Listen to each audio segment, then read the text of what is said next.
Surat GST કૌભાંડનો ફરાર આરોપી ભાવનગરમાં ઝડપાયો।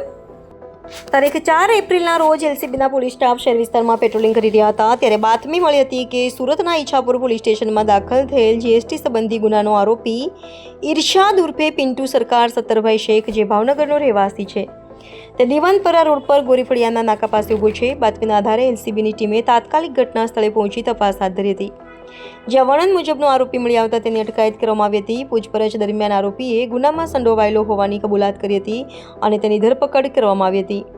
આરોપી ઇરશાદ ઉર્ફે પિન્ટુ સરકાર સત્તરભાઈ શેખ વિરુદ્ધ સુરતના ઈચ્છાપુર પોલીસ સ્ટેશનમાં ગુના રજિસ્ટર નંબર 0373/2024 હેઠળ આઈપીસીની કલમ 420, 465, 467, 468, 471, 120B અને 114 મુજબ ગુનો નોંધાયેલો છે।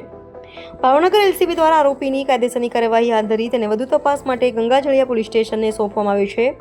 આ ઉપરાંત સુરત શહેરના ઈચ્છાપુર પોલીસ સ્ટેશનને પણ આ અંગે જાણ કરવાની તજવીજ હાથ ધરવામાં આવી છે। આ સફળ કામગીરી પોલીસ ઇન્સ્પેક્ટર શ્રી AR વાળા સાહેબના માર્ગદર્શન હેઠળ police sub inspector Shri VP ધ્રાંગુ અને સ્ટાફના વનરાજભાઈ કુમાર, જયદીપસિંહ ગોહિલ, માનદીપસિંહ ગોહિલ અને પ્રજ્ઞેશભાઈ પંડ્યા દ્વારા કરવામાં આવી હતી।